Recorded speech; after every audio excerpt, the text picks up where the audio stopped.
말씀 듣도록 하겠습니다. 창세기 32장 24절에서 28절까지 말씀입니다. 야곱은 홀로 남았더니 어떤 사람이 날이 새도록 야곱과 씨름하다가 자기가 야곱을 이기지 못함을 보고 그가 야곱의 허벅지 관절을 치매 야곱의 허벅지 관절이 그 사람과 씨름할 때에 어긋났더라. 그가 이르되 날이 새려 하니 나로 가게 하라. 야곱이 이르되 당신이 내게 축복하지 아니하면 가게 하지 아니하겠나이다. 그 사람이 그에게 이르되 내 이름이 무엇이냐. 그가 이르되 야곱이니이다. 그가 이르되 네 이름을 다시는 야곱이라 부를 것이 아니요 이스라엘이라 부를 것이니 이는 네가 하나님과 및 사람들과 겨루어 이겼음이니라. 아멘. 화면 한번 보여주실래요? 혹시 이 글씨가 무엇인지 맞춰보고 싶은 분 계십니까?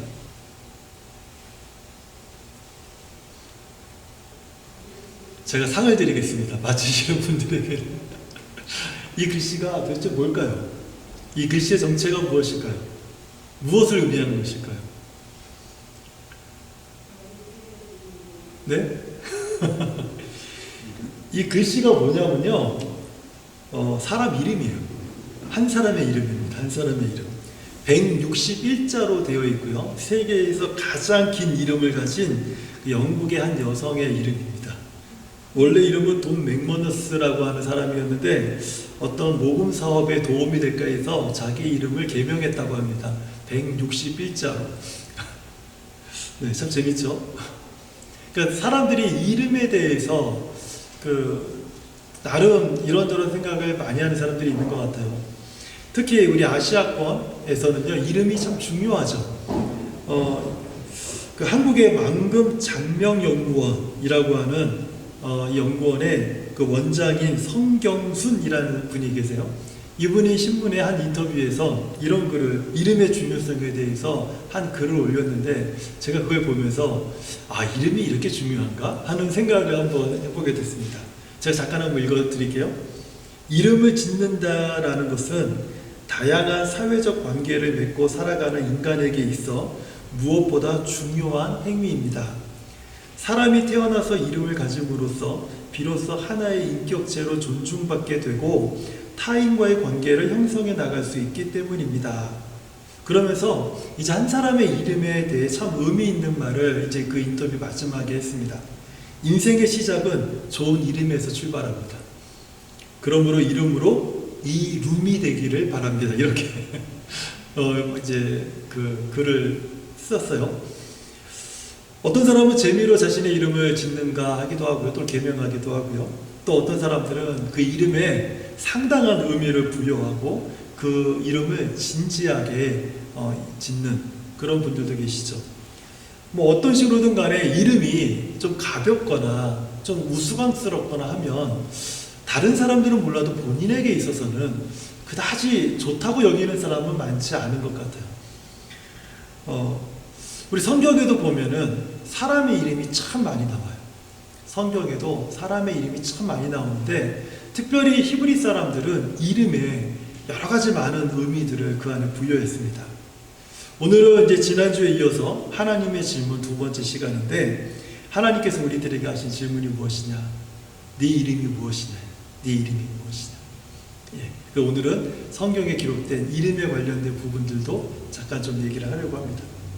히브리 사람들은요, 자녀가 출생할 때 다양한 의미를 이제 그 이름에 담아서 이름을 짓게 됩니다.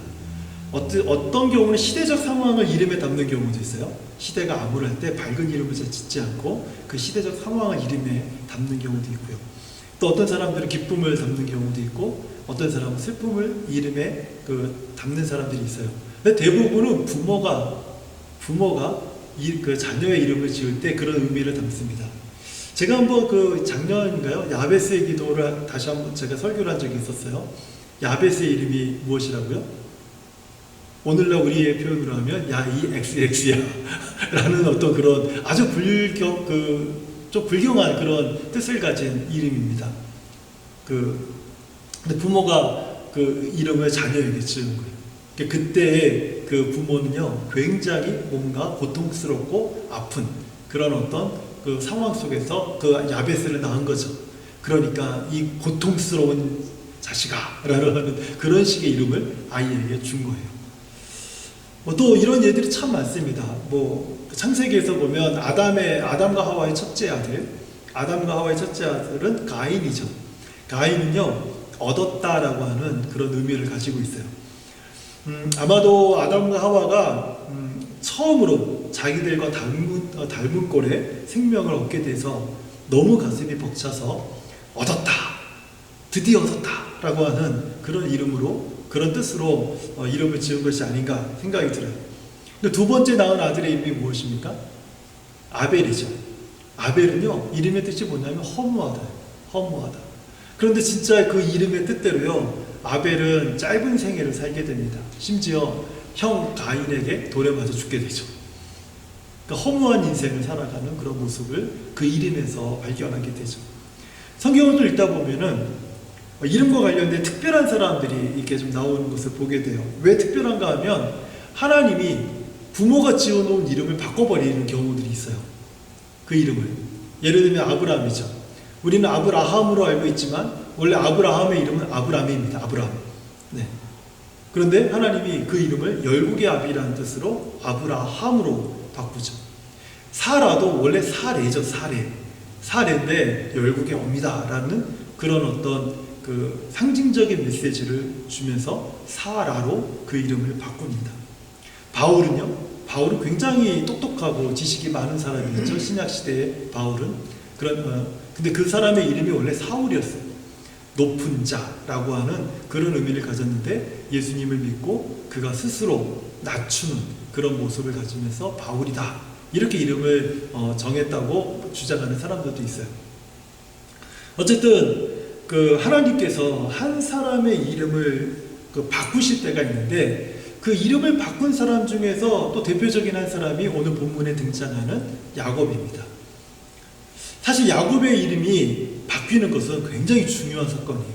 우리들에게 별로 의미가 와닿지 않지만 이 이스라엘 사람들에게는요, 야곱의 이름이 바뀜으로 인해서 이스라엘이라고 하는 이름을 얻게 됐어요. 그 민족 자체가. 어떻게 보면 민족적으로는 굉장히 중요한 계기가 야곱의 이름이 변경되는 그 사건입니다. 오늘 본문은요, 야곱이 외삼촌의 집에서 20년간 살다가 이제 고향으로 돌아오는 길에 야복 강변에서 그 하나님과 씨름을 한 사건을 배경으로 하고 있죠. 야곱은 우리가 잘 알고 있는 것처럼 이삭의 쌍둥이 아들로 태어났습니다. 야곱의 형이 에서잖아요. 야곱이 태어날 때 형 에서가 나가지 말라고 그 뒤꿈치를 잡고 이렇게 따라 나왔어요. 저도 쌍둥이인데 저는 5분 뒤에 나왔다고요. 저는 형이 먼저 나가라고, 나 나가기 싫다고 그래가지고 저는 안쪽에 가만히 있었나 봐요. 그랬더니 할머님이 저희 어머님에게 야야 또 하나 있다 그래가지고 제가 살았어요. 저희 형만 나오는 줄 알았는데 그 할머님이 야야야 또 하나 있다 그래가지고 저는 살았는데, 야곱은 그렇게 태어나지 않았어요. 야곱은 형이 나가는 걸 못마땅한 거예요. 내가 형이 돼야 돼 그러면서 야곱 그 에서의 뒤꿈치를 잡고 이렇게 끌고 따라 나와서 그 이름을 야곱이다 이렇게 지었어요. 발꿈치를 잡았다라는 뜻이죠. 그만큼 야곱은 욕심이 많은 사람이었어요. 태어날 때부터 장남이 되어야 됐고 최고가 되어야 됐고 인정을 받아야 됐고, 그리고 많은 사람들에게 떵떵거리면서 살아가는 그런 또 부유한 모습을 보여주는 것, 이런 것에 굉장히 관심이 많은 사람이었어요. 태어날 때부터. 그래서 야곱의 또 다른 이름의 뜻이 있는데 회방하다, 비방하다, 속이다, 이런 부정적인 이름도 야곱의 이름의 뜻 안에 있습니다. 그리고 야곱은요, 그 이름처럼 살아요. 그 이름처럼 어떻게 하든지 간에 잘 살아보려고, 어떻게 하든지 간에 복을 받아보려고, 어떻게 하든지 간에 사람들에게 인정받아보려고, 그래서 사람들에게 무시당하지 않으려고 야곱은 그 이름처럼 삽니다. 그렇게 살려면 어떻게 살아야 돼요? 속이기도 하고 남을 회방하기도 하고 그리고 남의 걸 빼앗기도 하고, 그리고 감추기도 해야 되고 나누지 못하고, 이런 어떤 악착 같은 그런 인생을 그 야곱이 살게 되죠. 그런데 우리가 잘 아는 이제 에서와 야곱의 아주 유명한 스토리가 있죠. 그 팥죽 사건. 둘이 장성한 후에 형 에서가 사냥터에 갔다가 사냥을 하고 들어오는데 배가 너무 고픈 거예요. 제 생각에는 당이 떨어진 것 같아요. 아니 어떻게 배고프다고 죽을 지경이 되겠어요? 이게 심각한 어떤 이제 그 혈당이 부족한 현상이 아마 몸에 일어난 것 같아요. 그래서 그 앞에서 야곱이 팥죽을 쓰지 않습니까? 이게 얼마나 교활하고 악한 그 모습이에요. 아니 팥죽을 쓰고 있을 때 에서가 온 거 아닙니까? 이렇게 생각할 수 있는데 전체적인 흐름을 보면 에서가 그런 걸 보고 팥죽을 앞에 쓰고 있는 거예요. 그리고 형이 부탁을 하죠. 나에게 팥죽 한 그릇만 달라고. 그때를 놓치지 않고 야곱이 제안을 합니다. 형 장자의 명분을 내게 파시오. 팥죽 한 그릇 줄게. 여러분 이 당시 고대의 장자라고 하는 것은요, 여러 사람의 의견이 조금 다르긴 하지만 보통은 아버지 유산의 80% 정도를 장자가 다 가져가요. 그냥 물질적으로만 보더라도. 영적인 축복은 뭐 말할 것도 없고요. 그런데 팥죽 한 그릇에 그걸 팔라는 거예요. 그런데 에서는 그 장자의 명분을 소홀히 여겼어요. 가볍게 여겼어요. 그래서 그 팥죽 한 그릇에 팔게 되죠. 이런 식으로 욕심이 가득했던 야곱이 이제 나이가 들어서 눈이 어두워진 아버지 이삭을 속이고 형 대신에 그 장자의 축복, 영적인 축복까지 가로칩니다. 그리고 이뿐 아니에요. 야곱은 에서를 피해서 20년 동안 삼촌 라반의 집에서 머무는데 거기에서 그냥 일만 하니까 너무 억울한 거예요.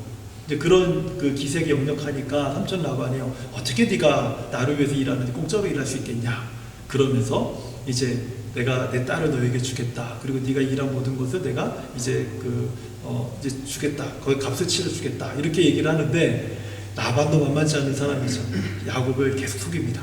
성경에 보면 잘 기록은 되어 있지 않지만 7번이나 속였다고 해요. 아마 평생 잊지 못할 정도의 어떤 사기 사건이었던 것 같아요. 야곱이 그것을 20년까지 기억하는 걸 보면. 그런데 야곱도 만만치 않은 사람이에요. 삼촌을 또 속입니다. 서로 속고 속이는 그 시간을 20년 동안이나 보내면서 마침내 야곱은요 큰 거부가 돼요. 큰 거부가 돼요. 야곱의 신앙과 삶의 방식은 수단과 방법을 가리지 않고 어떤 식으로든가 무엇이든 다 동원해서 자신의 목적을 이루면서 사는 것이 야곱의 그 신앙의 삶이고 그리고 그의 인생이었어요. 사실 이렇게 살아가시는 성도님들도 의외로 많아요. 우리가 교회에서 인정을 받고 교회에서 사람들에게 존중을 받고 그리고 많이 또 교회에서 나름 좀 그 사람들이 좀 이렇게 그 의지하는 그런 어떤 모습으로 살려면 좀 뭔가 있어야 된다.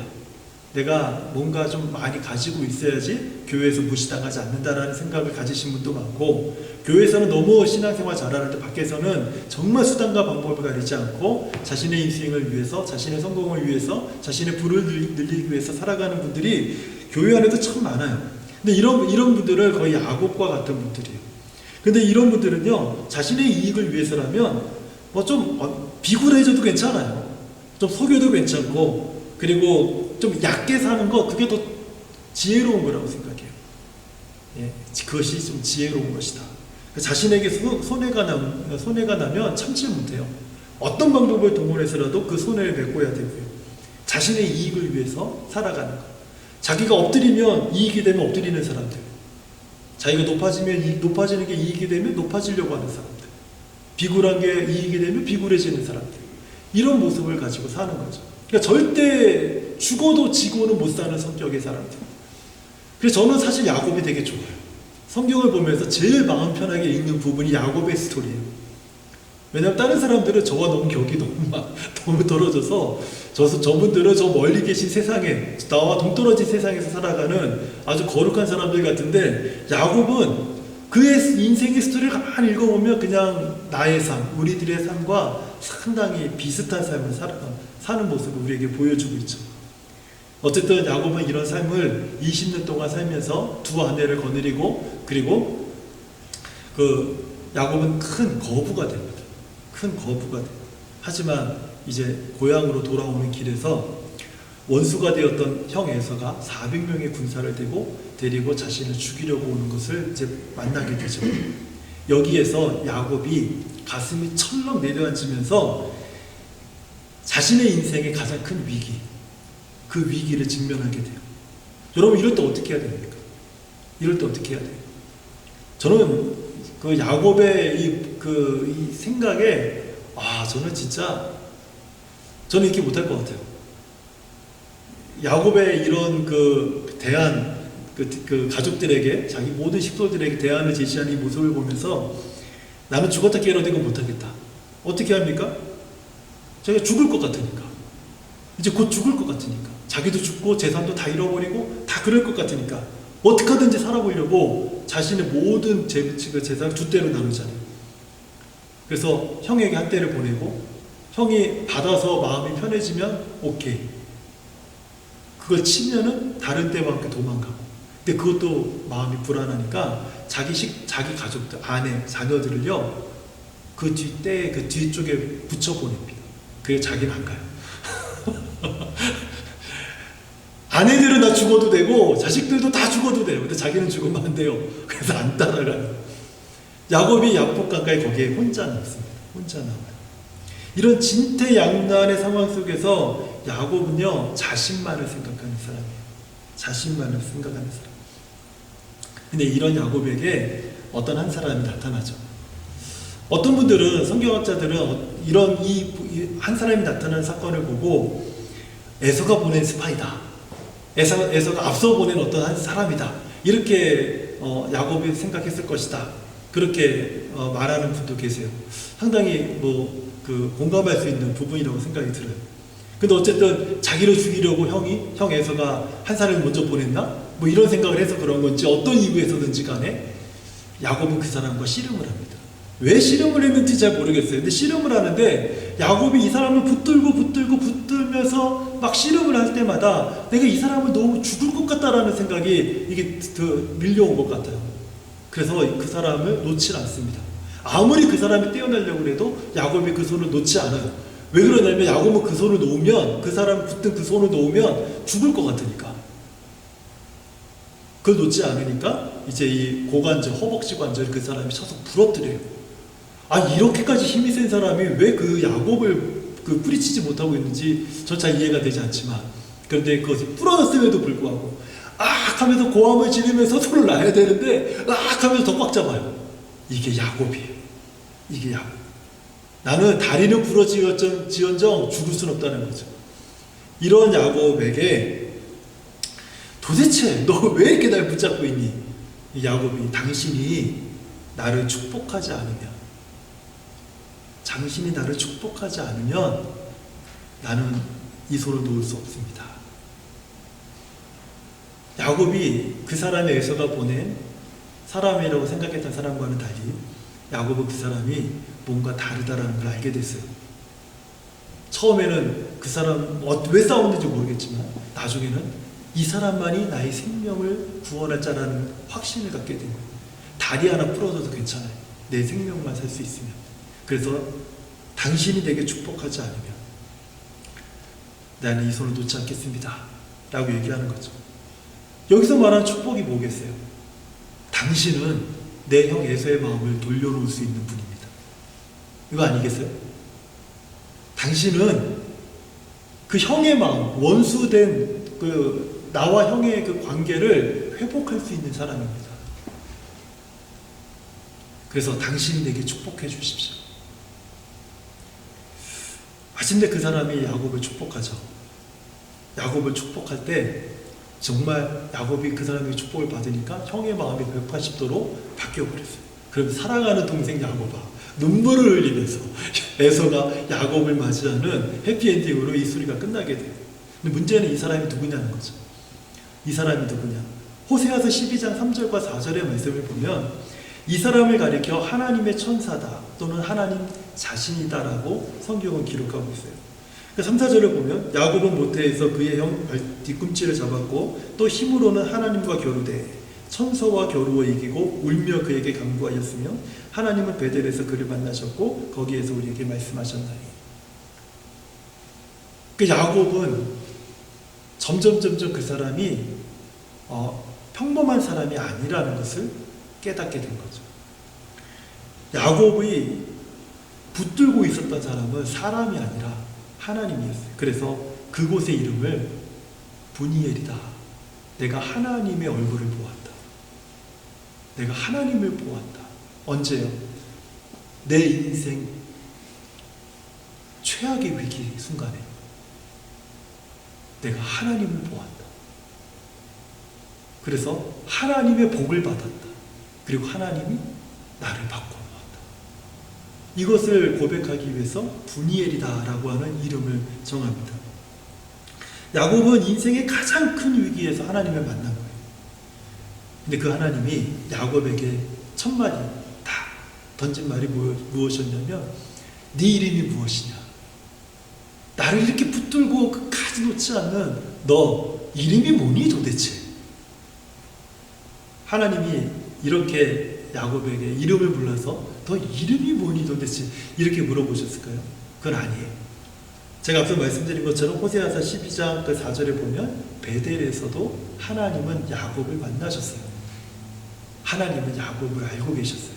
그런데 왜 하나님이 야곱에게 네 이름이 무엇이냐 이렇게 물으신 걸까요? 나는 베델에서 너를 만난 하나님인데 너는 베델에서 나를 만난 이후에 너 도대체 뭐 하면서 살았니? 너 그동안 뭐 하면서 살아왔었니? 지금 그걸 물으시는 거예요. 저 야곱이에요. 여기서 야곱은 어떤 이름이에요? 하나님을 만나기 전의 이름이에요. 저 야곱이에요. 여기서 야곱은 하나님을 만나기 전에 어떤 삶을 살아왔던 사람이에요? 최소한 20년 동안 어떤 삶을 살았습니까? 자기 생각대로, 자기 경험을 따라서, 자기 방법을 따라서, 자기 욕심을 채우려고, 자기 욕망을 어떻게 하든지 이루려고, 자기 성공을 위해서 자기 멋대로 자신의 인생을 살아왔던 사람. 그래서 하나님이 너 도대체 20년 동안 뭐 하면서 살았니? 그것이 내 이름이 무엇이냐? 라고 묻는 그 질문의 핵심이었어요. 야곱인데 저 제 멋대로 살았는데 내 이기적인 욕심을 따라서 살았는데 다른 사람의 희생을 강요하면서 살았는데 나의 성공을 위해서라면 물불 가리지 않고 살아왔는데 제 이름을 야곱이라고 합니다.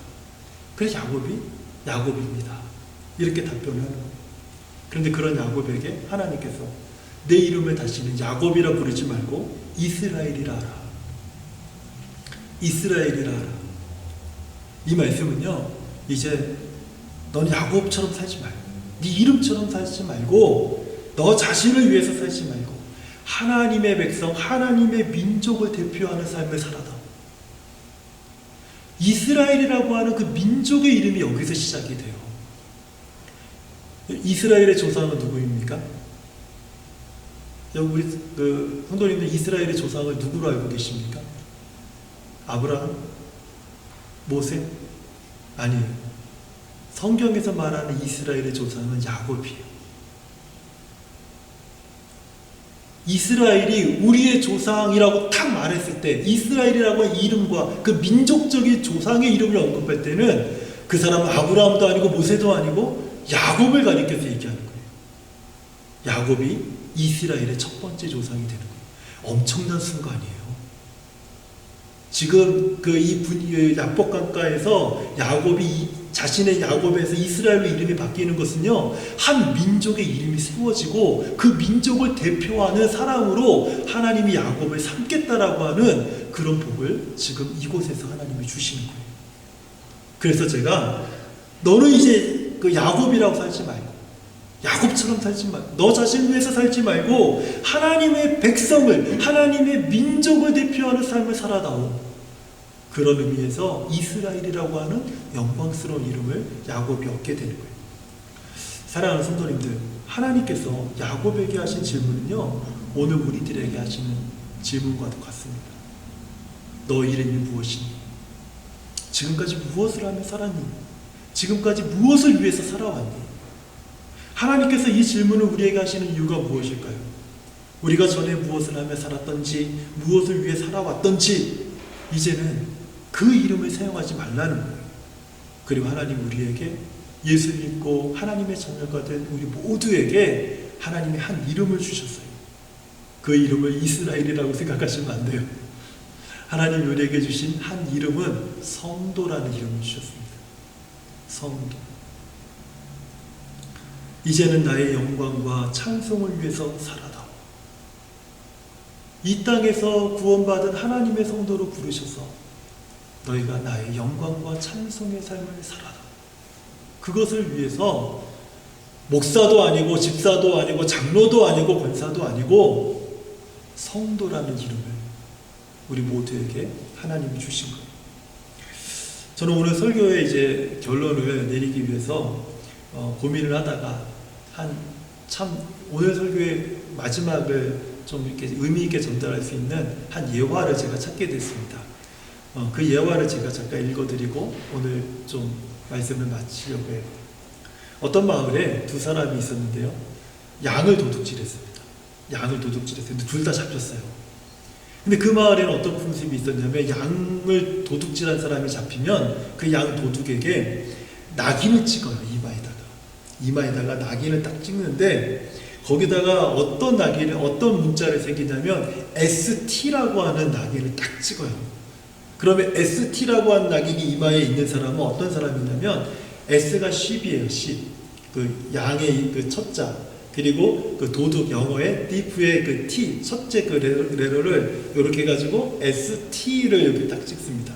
그러니까 이 사람은 ST가 이마에 있는 사람들은 양도둑이라는 거예요. 그래서 모든 마을 사람들이 알아볼 수 있게끔 이마에다가 낙인을 딱 찍어요. 근데 이렇게 낙인을 찍혀가지고 이렇게 사는데 이게 창피해서 어떻게 살 수 있겠습니까? 그 마을에서. 그래서 한 사람은요, 그 마을을 떠나버려요. 그 마을을 이제 야밤에 도주해서 그 마을을 떠나서 멀리 가버립니다. 그런데 남은 한 사람은 자신의 잘못을 스스로가 인정을 해요. 그리고 뉘우칩니다. 반성을 해요. 이제부터 난 도둑놈처럼 살지 말아야겠다. 그래서 그 젊은 나이 한 번의 실수 이후에 이 사람이 정말 바르게 살려고, 정말 진실하게 살아보려고, 그리고 자신을 위해서가 아니라 다른 사람들을 위해서 헌신하며 봉사하면서 살아보려고 부단히 애를 쓰기 시작을 했어요. 그래서 사람들을 만나면 이 모양 저 모양으로 사람들을 도와주고요. 그리고 불행한 이웃이 있으면 여러 모습으로 도와주고, 그리고 그들을 보살펴 줍니다. 시간이 많이 지났어요. 사람들이 처음에는 아유 저 양도둑 놈이 뭐 해봤자 뭐 뭔가 의도가 있겠지 이렇게 사람들이 쳐다봤지만 시간이 지나니까 사람들이 그 사람의 진심을 알기 시작을 했어요. 그래서 그를 인정하기 시작을 했어요. 한 마을의 진정한 그 멤버로 그 사람들이 받아들이기 시작을 했어요. 그리고 더 시간이 지나서 이제 이 양도둑이 나이가 들었습니다. 자기가 나이가 들다 보니까 자기 주변에 자기가 그 양 ST라고 그때 낙인을 찍었던 그때 함께 있었던 사람들이 이런저런 이유로 다 이제 세상을 떠나기 시작을 하는 거예요. 하나 둘씩 그 사람들이 세상을 떠나기 시작하면서 이 사람이 양도둑이었던 걸 아는 사람들이 이제 그 마을에 거의 다 사라지게 된 거예요. 그리고 그 마을에 어느 순간이 되니까 낙인을 찍었던 그 풍습마저 다 그 마을에서 사라지게 됐습니다. 그리고 이 사람이 양도둑이었던 것을 아는 사람이 이제 한 사람도 없게 됐어요. 그러다 어느 날 이제 손주 졸업식에 이 사람이 그 졸업 연설, 그 연설자로 가서 연설을 하게 됐어요. 그런데 아이들이 희한하잖아요. 이게 어떤 할아버지가 잠잘게 늙은 할아버지가 이마에 ST라고 써 있으니까 도대체 저게 뭘까? 도대체 저게 뭘까? 저게 무슨 약자일까? 막 고민하다가 어떤 아이가 저거 세인트 같은데? 저거 세인트 같은데? 세인트 약자 아니야? ST? 그러면서 그 사람을 성자라고 사람들이 그때부터 부르기 시작했어요. 양도둑이 성자로 인생이 도면에 바뀌게 된 거죠. 여러분 이 스토리가 우리들에게 시사하는 바가 굉장히 크지 않습니까? 우리가 예수 믿고 구원받기 이전에는 양도둑처럼 우리도 정말 구제받을 수 없는 그런 죄인의 삶을 우리가 살고 있었죠. 하지만 우리가 이제 예수 믿고 구원받아 하나님은 우리에게 성도라는 이름을 주었어요. 그런데 성도에 합당한 삶이 우리 삶에 잘 나타나지가 않아요. 그래서 이 양도둑도 처음에는 ST가 세인트로 보이는 게 아니라 여전히 쉽디프라고 하는 그 약자로 사람들이 다 이해하기 시작을 했던 거예요. 세월이 지나면서 ST가 이전의 ST가 아니라 새로운 ST로 세인트라고 하는 단어로 변화되었어요. 참 놀라운 사실이 뭔지 아세요? 야곱이 이스라엘이라고 하는 이름이 야복강가에서부터 그 다음부터 성경이 야곱을 이스라엘이라고 이름을 쓰지 않는다는 거예요. 여전히 성경은 야곱이라고 써요. 근데 야곱이 이스라엘과 같은 사람이 되었을 때부터 성경은 야곱을 이스라엘이라고 이름을 바꿔서 기록하고 있습니다. 이게 상당히 의미가 있어요. 여러분, 처음에 우리가 부여받은 이름, 그 이름에 합당한 삶을 우리는 살지 못할지라도 오늘 우리 아이들에게 말씀을 전했던 것처럼 우리 안에서 큰 능력으로 역사하시는 하나님께서 야곱을 이스라엘답게 하시고 이 양도둑을 세인트답게 하시고 또 억만지악에서 구원하신 우리를 성도답게 하실 때까지 우리는 성도다움을 드러낼 수 없지만 우리 안에서 역사하시는 그 하나님의 능력으로 인해서 우리가 성도다움을 갖게 된다는 거예요. 그래서 성도는요, 옛사람의 모습을 버리고 이제는 예수님을 닮아가는 거룩한 삶을 살아가는 사람들을 일컫는 말입니다. 우리가 이 세상에서 거룩한 삶을 살아갈 때 세상은요, 하나님의 영광과 찬송의 삶을 살아가는 사람들을 보게 되는 거예요. 오늘 하나님의 질문은 이것이었습니다. 내 이름이 무엇이냐? 우리의 답변이 어떠하든지 우리에게 질문하신 하나님께서는 우리가 이것만을 기억하길 원하세요. 다시는 과거의 너의 이름대로 살지 말고 하나님의 영광과 찬송을 위해서 살아라. 성도라고 하는 그 이름을 우리에게 주셨다는 것을 기억하면서 우리가 한 주간 하나님의 영광이요 찬송의 삶을 살아가는 저와 우리 성도님들 되시기를 주의 이름으로 축원합니다. 하나님 감사합니다. 이전에 우리의 삶이 얼마나 엉망진창이었고 부족한 자들이었는지 다른 사람은 몰라도 나는 너무나도 잘 알고 있습니다. 나의 삶이 또 우리의 삶들이 참 부끄럽기 짝이 없는 그런 삶이었지만 이런 우리를 억만지악에서 구원하셔서 성도라 새로운 이름을 주셨습니다.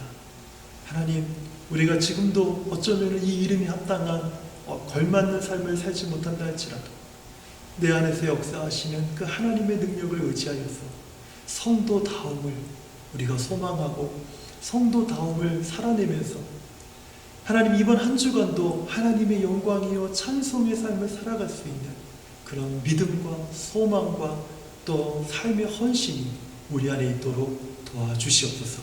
예수님의 이름으로 기도합니다. 아멘. 우리 말씀을 기억하면서 주님 마음 내게 주소서. 우리 함께 찬양하겠습니다.